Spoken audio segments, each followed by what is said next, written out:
Hello and welcome. I'm Liz Booker, literary aviatrix, and I'm excited to talk with the author of the May 2025 Aviatrix Book Club discussion book, American Flygirl. Fewer than 10% of pilots and aircraft mechanics are women. These are their stories of tenacity, adventure, and courage. Stories with the power to inspire, heal, and connect. Welcome to the Literary Aviatrix community, where we leverage the power of story to build and celebrate our community and inspire the next generation of aviation. Hello and welcome to the Aviatrix Writers Room. I'm Liz Booker, and I am continuing my conversation with Susan Tate Ankeny, who is the author of American Flygirl, which is a biography of the Chinese American WASP, Hazel Ying Lee. Susan, welcome. Hi, thank you, Liz. So we talked a little bit about how you came to this story. You had written a book about your father who had been shot down in World War II, and you came to this story from your publisher bringing it to you. So let's go back to that first book. What was your publishing journey, and how did you come to writing it? Like what resources did you use? How did you prepare? Tell us about that journey. It was difficult and disheartening to start a journey to get a book published when I was 50 years old. Was difficult, to say the least. And I was told that I wouldn't find a publisher. I didn't have a platform. And I just kept writing it. And because it was my first book, I had to have a finished book before I could start querying for agents. And I did find an agent, but it took a very long time and a lot of work. And I told myself if I didn't find an agent, I was willing to self-publish it. You know, I believed in the book, but I didn't think I'd be very good at marketing my own book. So I really hoped to find a publisher who would find, or an agent who would find a publisher for me. And I did. I mean, and honestly, I just never gave up. I just never gave up. I kept believing in the book, and I saw it being published. I really did believe that this was a book that would touch people's heart about the goodness of other people. And it has. And I still receive letters and emails that are all over my office that mean so much to me about what it has meant to people. So then talk about how the leap to this current book, you mentioned that your agent called you with this idea and you already had a publisher ready to go. So tell me about that. That's a stroke of luck. It's a big stroke of luck. I was very, very lucky. And my agent used to work with Wendy McCurdy, who's the editorial director at Kensington Publishing. And Wendy was talking about this person, Hazel Ying Lee, that she was very interested in. Somehow she'd stumbled upon her story and looking for books for her, and there wasn't one. And she thought there should be, and she'd be interested in that. My agent, I think they were having lunch, said, I've got just the person for you to write it. And so my Jennifer called me and asked if I'd be interested. And boy, was I interested. I was really interested. So once you got to work on it and you started drafting, I mean, did you have to provide outlines? Like talk about that relationship with your editor and the process, how that looked once you were like in it. That's a great question. Every contract is different. And my contract that I signed up front had stipulations about when I would turn things in. And so this was, I probably signed the contract in June. And I think by August 5th, let's say, they wanted to see the first 3 chapters. And then after they say, yeah, that's okay, keep going, this is what we want. And at any time they can refuse and say, we're not, even though you've signed a contract, it's in the contract that they cannot like it and say, no, we don't want you to write this book. After that, I was to turn in the entire manuscript by March 1st. So it wasn't a lot of time, but I did it. That's all I did. And then is when we really start working on it together with editing and finalizing it, finishing it up, taking out things that are extraneous, and just really fine tuning it. So when we were talking in the first part of our interview, you mentioned that you were thwarted from going to China because of COVID. You had your visas back then, and then the book only recently came out, like last year. Talk about that timeline and what that was like for you. I'm trying to think of what year it was that my agent approached me with the idea. I want to say 22. And so I would have 2022. So I would have turned it in 2023. Yeah, that's about right. And then it takes about a year. It was just released in April, last April of 24. But at that point, my visa had been revoked. Travel was still difficult for tourists to China. And I don't remember specifically how that turned out, but I think I was either rejected for a second visa because I'd had that one or something like that. I couldn't get to China. You had this really interesting journey so far, and what's the program? So you mentioned several other topics that you're interested in writing that you're trying to kind of narrow down and prioritize. And so, what's your plan for those? Like, how are you?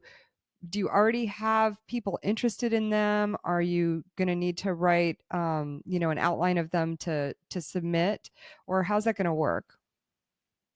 Yeah, I will submit a outline, a bullet point usually is what I do with my agent. And she will probably start with Wendy at Kensington and maybe go to my original publisher too. And if they're interested in the idea, then they offer a contract for me. Um, yeah, and I mean Jennifer and I together will pick one from this group that I'm researching right now to start with, and we'll see what they think, and then maybe I'll go on to another person Okay. to write about.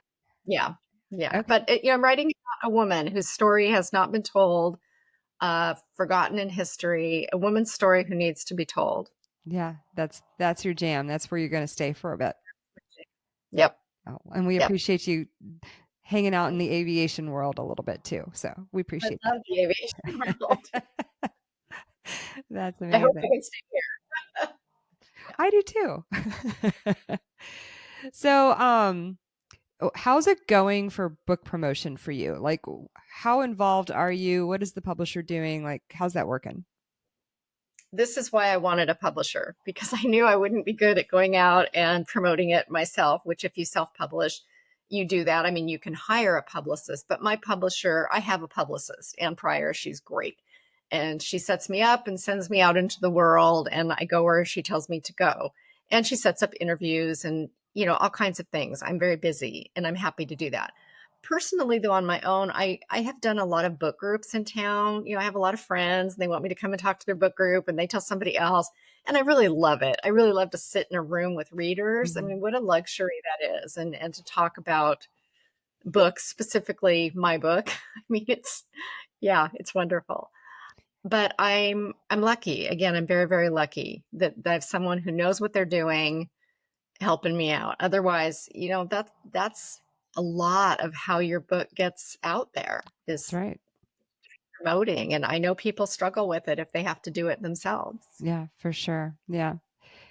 Yeah, it's frustrating to see authors who do all of this work to bring a story into print, but then haven't really figured out how to market it because there are a lot of good stories out there that aren't being marketed as well as they could. So that's good. Like I Right. guess that's an important thing to know about yourself and to be fortunate enough to be in a position where you can have a relationship with a publisher who is willing to do that stuff for you. So that's all wonderful stuff. So you mentioned coming to writing later and publishing later, and I'm over 50 and I haven't published yet. I do feel like I've been sort of in the world of literary fiction and stuff like that. So with a master of fine arts in writing, I actually have like at least channels into the industry. But just what advice do you have for other people? Because a lot of our writers are older because a lot of them are career pilots who, while they're working, do not have time to write and publish, and they come to that later post career. So, just what advice do you have for them? Read a lot. My advice is to read a lot, as much as you can, and especially in your genre of what you would like to write. Know what other people are doing, what's selling. I mean, I'm not saying to write a book that's going to sell, but you need to decide when you sit down to write, is this a book for your family? Is this a book that you just want your family and friends to read? Then self-publish. But if you really want a wider audience and you think it has universal appeal, then you need to write. I mean, you need to read. And write. You should be reading and writing every day. I used to divide my day. I wrote in the morning and I read in the afternoon, equal amount of times. There's so much to read, and it will really help you. The more you can read what's out there, and current. I would recommend with staying with current in your genre. It's called a comp. A book that would be comparable to your book is called a comp, and you're going to have to talk about those books when you query your book. So know the competition first before you even start writing. Absolutely. So, is what else? Is there anything else that you want to talk about writing and publishing specifically? Well, I love it. It's very, very rewarding. And I used to be in a classroom with lots of people, and now I'm alone most of the time. It's very rewarding, but especially to tell a story like Hazel's. I mean, what an honor Yeah. to have been able to do that. I feel very, very grateful for the opportunity to share her with the world. I love that. So do what you love, write what you love. There you go. Absolutely. And we are so grateful for you, for bringing your writing passion and your talent to our stories. So thank you so much, Susan. I can't wait to meet you in person and hopefully have you participate in the Women in Aviation International Authors Connect sometime and help promote this book.